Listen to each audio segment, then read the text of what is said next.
Hey guys, welcome to a really quick episode of From the Sidelines to the Seats. I'm Rob DeArmond. DeArmond. We're going to talk about it is the first day of training camp for the Saints. A lot of stuff coming out. We're going to talk Bryan Bresee's injury. We're going to talk a little Taysom Hill, and we're going to talk a little bit of Drew Brees coming up here. Just really quick hit. Adam, the big thing here is that injury to Bryan Bresee.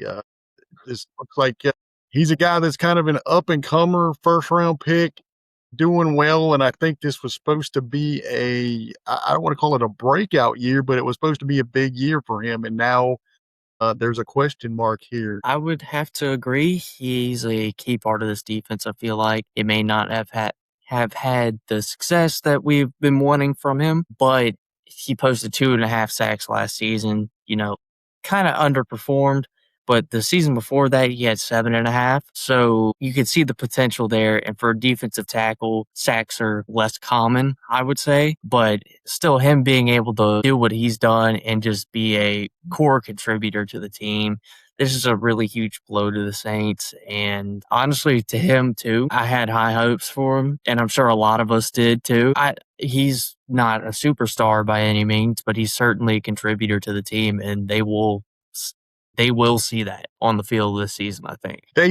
We hadn't mentioned it, but it's looking like a torn ACL. Everything is pointing in those directions. They're going to have more tests done, but it's not looking good for him right now. Just looking at stats, you go back and you remember big plays from him. Had a couple of blocked field goals. I believe one was against the Giants a couple of years ago, and then another one against the Cardinals last year. And those are the type of plays you talk about, a first round pick, and you're looking for big numbers, but he doesn't necessarily have them. They're just steady, and it's that kind of steady production that you're looking from a player when you put them in there. And so now they have to figure out a way to get that production back. I think we talked about it, last year. It's like 36 tackles, 14 solos, 22 assists, and 2.5 sacks, that's just solid across the board. That's been, for his career, that's kind of been the mark.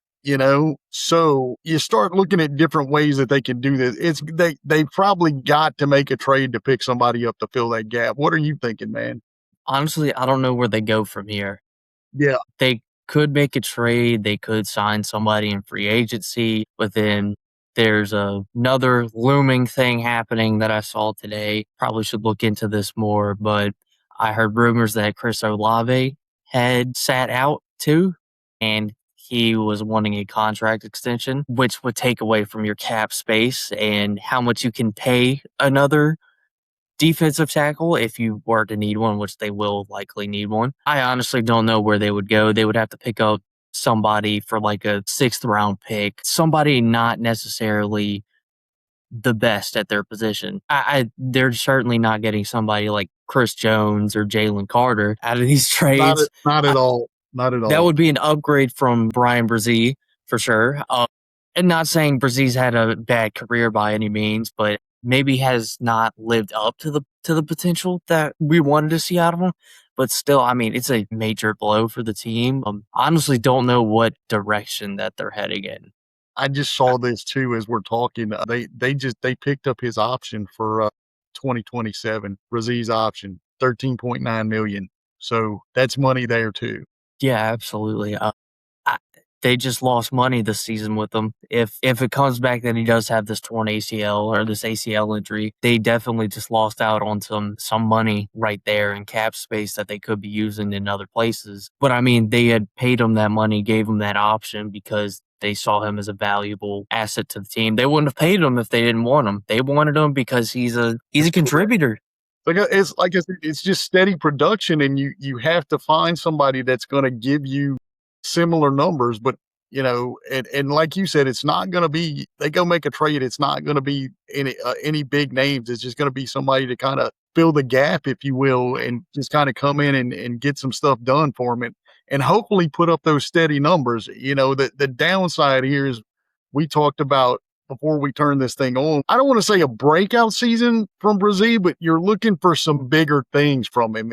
That's just the general feeling I think you and I had. Yeah, maybe not a complete breakout, like he's going to become the superstar, but right, he'll get his name out there. I think he's kind of flown under the radar, but I mean, watching the Saints every Sunday, you see the impact that he makes, and he's out there, he's pressuring the quarterback. He's at least moving around the offensive lineman to a point where they're under some sort of stress every single time he comes out there. And the other thing, I just checked on the Chris Olave thing. He is holding out training camp to start off, looking for that contract extension, that would be a major hit to the cap space because you're looking at $100 million at the very least contract out of this guy. I just read something right before we came on here. That was a part of the Mickey Loomis's presser, I think, earlier this week, and they just said they were trying to get something done. They wanted to get something done. I think it'll get done, just don't know when. Olave's a guy you have to not only mentor some of these younger guys, but he's going to make your offense go. Regardless of what happens, you got to have him in play. Yeah, he's a major part of this offense. He's likely the best player on this offense at the moment. He was for sure last season. I think he is again this season until, we see anything out of Travis Etienne. I mean, he's also, I would say him and Olave are about the same when it comes to like the offensive caliber, the importance of the role on the team, but you got to pay him. If you're the Saints, even with the limited cap, you got to pay somebody like Chris Olave because he is your offense at this point. I agree. We're going to switch gears a little bit here. We have talked on several episodes just about where the Saints are with Taysom Hill and what's going on. We had the feeling that he was not going to be a part of what's going on. And earlier today, he did release a statement.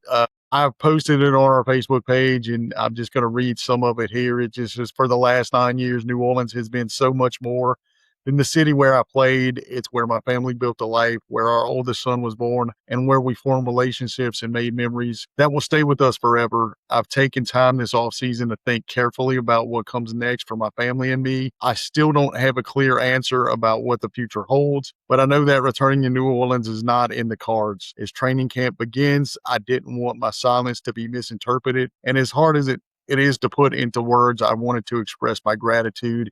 He goes on to thank the city of New Orleans and the Bensons and the ownership group for his time in New Orleans. But after 9 years, Taysom Hill will not be coming back to the Saints. Yeah, that's I wouldn't say it's as big of a blow to the Saints as maybe Bryan Bresee is. He was not the same. Honestly, he should probably retire. I think that was his final season. If I was the Saints, I would offer him maybe like a 1-day contract so he can retire as a Saint. There's just not much left in the tank for him. I think his style of play and just the way his production has just absolutely gone off the deep end. It's not necessarily good for him, but I think he should retire. I go back to, I said it in one of our earlier episodes, but you can't outrun Father Time. And, this is when even in your mid to late 30s, when you're playing, we said it last episode, in our Alvin Kamara episode, running back in the National Football League, it takes a toll on your body. And when you're like Taysom Hill and you're playing every position and the way you play the game, it's a physical contact. Contact is part of football, but just his style is, hey, if you're in my way, I'm going to run over you. And that's just, how he plays the game. And I think once he had that injury a couple of years ago, you could tell this year, just maybe that explosiveness just wasn't there, and when you line up and things and he's going to be a part of the package, he's getting the ball. And it used to, when he was in his prime, you and I would kind of look at each other as like, he's getting the ball and people still couldn't stop what was coming. But that was not the case this past season. And I don't want to say it was sad to see, but just you kind of, I don't know, you kind of had a feeling it was coming. And this is not a knock on Taysom Hill. When you say football player, he's the guy that, you look it up in the dictionary, he's the guy they've got the picture next to because he's a football player. Put me where you want to put me and I'm going to get the job done for you. So it's not a knock on him at all. It's just where he is in his career right now. Yeah, I mean, absolutely, I agree. He's just getting up there in age, and he's a physical football player. He likes to seek contact. He was a patient runner. It's just he could not get it done anymore. And like you said, it's not a knock on him. It's just how things are at the moment with him. So in my opinion, he should retire. Kind of had that feeling, when he did that last presser at the end of the year, he showed some real emotion there, and you just kind of had the feeling that that was it for him, you know. And I think maybe he kind of knew it too, which is why you saw that emotion. But it's just now we kind of you know, for people who follow the Saints and everything, now you have I guess a finalization. Taysom Hill won't return. On another note, we're going to talk a little bit about Drew Brees in the Hall of Fame. It came out right before we hit record on this that Sean Payton is going to induct Drew Brees into the Hall of Fame. I mean, really, seriously, could it be anybody else, man? No, I don't think it could be. Maybe Marcus Colson, maybe him, but yeah, I would say that's your guy right there. This is probably the best quarterback head coach duo I've seen. I think Sean Payton as a play caller, really talented. Drew Brees as a player, really talented, and they're both offensive guys. I mean, Sean Payton's an offensive coach, and Drew Brees obviously is the greatest, if not top 2 greatest quarterbacks of all time. I'm leaning more towards greatest of all time, but I'm also biased, but I'm not biased because I'm speaking facts. But anyway, Sean Payton, that's the guy. That's the guy to do it. What they built in New Orleans is unmatched. A franchise with no success, and they literally built it from the ground up, and they put the New Orleans Saints on the map. And I can't really say that the Brady Belichick era had the same effect as on that region as the Sean Payton Drew Brees era had on New Orleans. This is one of those things where those guys came together, and I think they brought out the best in each other, you know.